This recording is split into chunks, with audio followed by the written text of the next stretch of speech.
ना आज के समय में अमेरिका इंडिया और पाकिस्तान के दरमियान एक नई जंग भड़काने की कोशिश कर रहा है। दुनिया की तारीख को देखें तो मालूम होता है कि हमेशा बड़े मुल्कों ने छोटे मुल्कों की लड़ाई से फायदा उठाया है।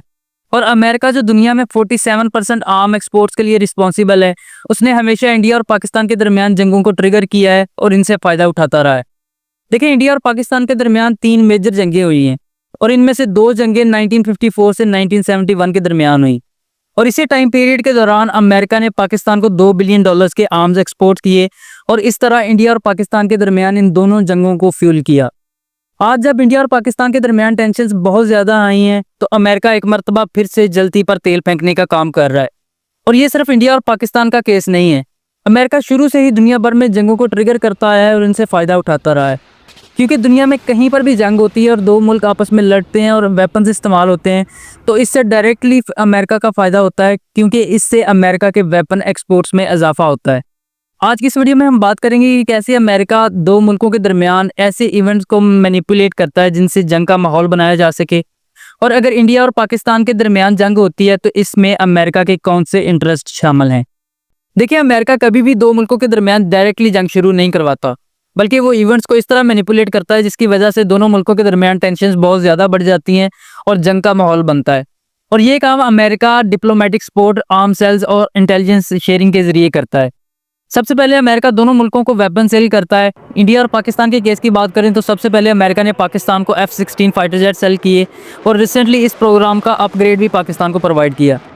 अब इस चीज़ ने इंडिया को परेशान किया और इस चीज़ पर मजबूर किया कि वो अपने वेपन इंपोर्ट्स को इंक्रीज़ करे ताकि अपने डिफेंस को मजबूत बना सके। और इसी ज़रूरत के पेश नज़र रिसेंटली इंडिया और अमेरिका के दरमियान $7 बिलियन की डिफेंस डील फाइनलाइज की गई। और इस डील के मुताबिक अमेरिका इंडिया को ड्रोन्स, मिसाइल्स और हेलीकॉप्टर्स प्रोवाइड करने जा रहा है। इसके बाद अमेरिका इन दोनों में से किसी एक मुल्क को खुलकर डिप्लोमेटिक सपोर्ट प्रोवाइड करता है। And in this case America ने हमेशा पाकिस्तान को डिप्लोमेटिकली सपोर्ट किया है। Even in the recent conflict between India and Pakistan, America ने पाकिस्तान के लिए एक मेजर नॉन नेटो एलाई का स्टेटस बरकरार रखा। लेकिन जब अमेरिका का किसी भी मुल्क को इस हद तक डिप्लोमेटिक सपोर्ट होता है तो वो उस मुल्क का कॉन्फिडेंस जो है उसको बहुत ज़्यादा बूस्ट कर देता है।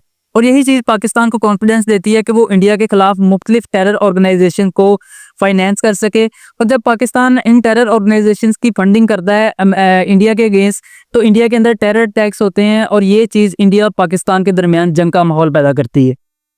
अब ये काम सिर्फ पाकिस्तान ही नहीं बल्कि कोई भी दो दुश्मन मुल्क एक दूसरे के खिलाफ करते ही हैं। इस वक्त इंडिया भी बलूचिस्तान के अंदर बलूचिस्तान लिबरेशन आर्मी की फंडिंग में मुलव्वस है, जो पाकिस्तान के अंदर आम नागरिकों और पाकिस्तान मिलिट्री को टारगेट कर रही है। और अगर पाकिस्तान और इंडिया एक दूसरे के खिलाफ किसी टेरर ग्रुप को फाइनेंस नहीं भी कर रहे होते तो फिर ये काम अमेरिकन इंटेलिजेंस एजेंसी CIA करती है। इन दिस केस CIA जो है वो पाकिस्तान में मौजूद किसी भी टेरर ग्रुप की फंडिंग करेगी कि वो इंडिया के अंदर जाकर टेरर अटैक्स करे। जब ये टेरर अटैक्स होंगे तो इंडिया ये कंसीडर करेगा कि इसकी फंडिंग पाकिस्तान ने की है और ये चीज़ इंडिया और पाकिस्तान के दरमियान कॉन्फ्लिक्ट की बेस बनती है। अभी जो सारी चीज़ें हैं ये जंग को ट्रिगर करती हैं। आर्म रेस से टेंशन्स बढ़ती हैं, डिप्लोमेटिक सपोर्ट से ट्रस्ट खत्म होता है और टेरर ग्रुप्स के अटैक्स जंग की तरफ ले जाते हैं।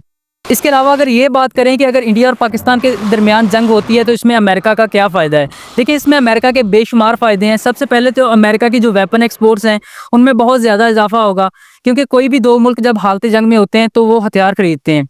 रिसेंटली जब इंडिया और पाकिस्तान के दरमियान टेंशन्स थी तो उसके दौरान इंडिया ने अमेरिका से $20 बिलियन के हथियार खरीदे थे। इसके अलावा अमेरिका अब तक रशिया यूक्रेन जंग में यूक्रेन को हथियार बेचकर $50 बिलियन का प्रॉफिट कमा चुका है। इसके अलावा अमेरिका दो मुल्कों के दरमियान जंग शुरू करवाता है और खुद ही सीज फायर करवाने पहुंच जाता है। सीज फायर करवाने के बाद वो उन मुल्कों के साथ ऐसी डील्स फाइनलाइज करता है जिससे अमेरिका और अमेरिकन कंपनीज का फायदा हो। फॉर एग्जांपल, रिसेंटली इंडिया और पाकिस्तान के दरमियान जब कॉन्फ्लिक्ट हुआ तो उसके सीज फायर का क्रेडिट डोनाल्ड ट्रंप ने लिया और उसके बाद उन्होंने पाकिस्तान के साथ एक ऑयल एक्सट्रैक्शन डील फाइनलाइज की जिससे अमेरिकन कंपनीज को बहुत ज़्यादा फायदा होने वाला है। इसके अलावा अगर इंडिया और पाकिस्तान के दरमियान जंग होती है तो इससे अमेरिका को ये भी फायदा होगा कि इंडिया अपनी ग्रोइंग इकोनॉमी पर फोकस नहीं कर पाएगा और अमेरिका इस वक्त यही करना चाहता है और वो यही कर रहा है। लेकिन इंडिया और पाकिस्तान को यहाँ ये फैसला करना होगा कि अगर इनको अपनी इकोनॉमीज को आगे लेकर जाना है तो इनको अपने प्रॉब्लम्स को डिप्लोमेटिकली सॉल्व करना होगा। आपका इस बारे में क्या ख्याल है मुझे कमेंट सेक्शन में ज़रूर बताइएगा। अगर वीडियो अच्छी लगी हो तो लाइक एंड सब्सक्राइब ज़रूर कीजिएगा। And I will see you in the next one.